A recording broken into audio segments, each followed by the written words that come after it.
अगर आप नए हैं तो सब्सक्राइब करने के बाद बेल बटन पर क्लिक करें वीडियोस टाइम पर और फ्री में देखने के लिए। और अगर वीडियो अच्छी लगे तो लाइक ज़रूर करें।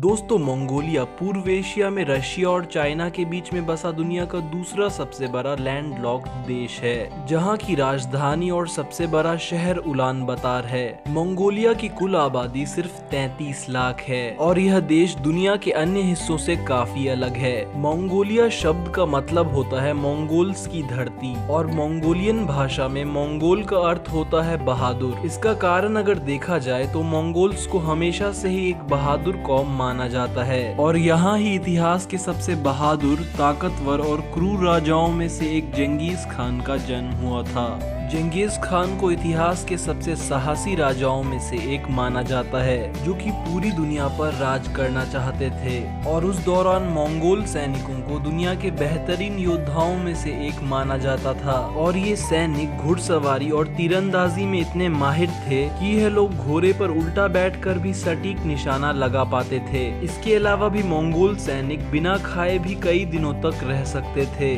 जंगीज खान के शासन के दौरान मंगोलियन एम्पायर एशिया से यूरोप और मिडिल ईस्ट तक फैला था। मंगोलियन एम्पायर दुनिया के इतिहास का दूसरा सबसे बड़ा एम्पायर था, जो कि दुनिया के 17% जमीन पर फैला था।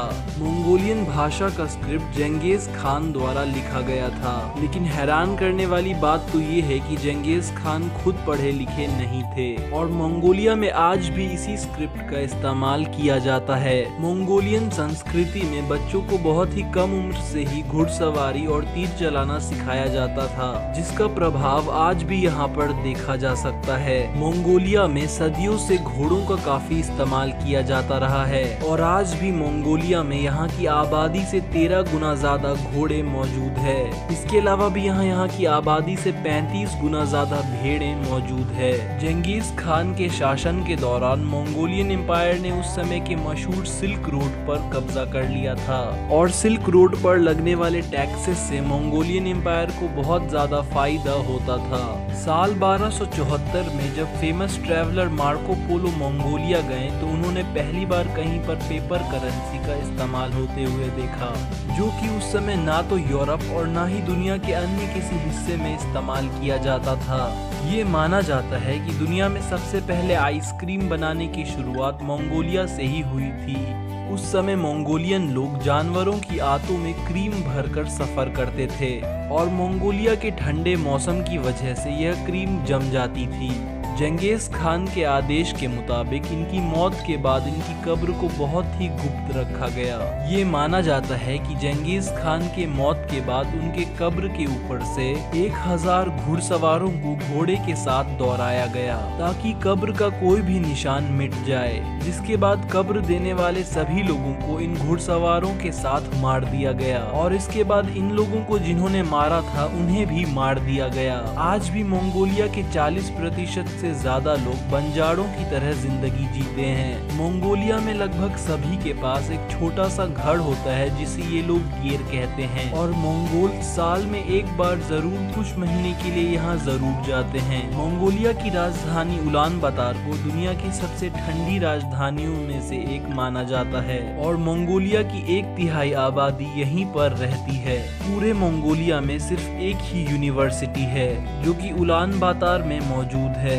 मंगोलियन लोग आज भी बहुत से अंधविश्वासों में मानते हैं, जैसे कि घर में सीटी बजाना घर में शैतान को बुलावा देना होता है और टूटता तारा किसी की मौत की तरफ इशारा होता है। आज के समय हम जिसे मंगोलिया के नाम से जानते हैं वो कभी मंगोलिया का बाहरी हिस्सा हुआ करता था और आज के समय मंगोलिया का मुख्य हिस्सा चीन के कब्जे में है, जिसे कि इनर ऑटोनोमस मंगोलियन रिपब्लिक के नाम से जाना जाता है। और शायद आपको ये बात हैरान कर दे कि चाइना का मशहूर ग्रेट वॉल ऑफ चाइना दरअसल इनर मंगोलिया में बनाया गया था।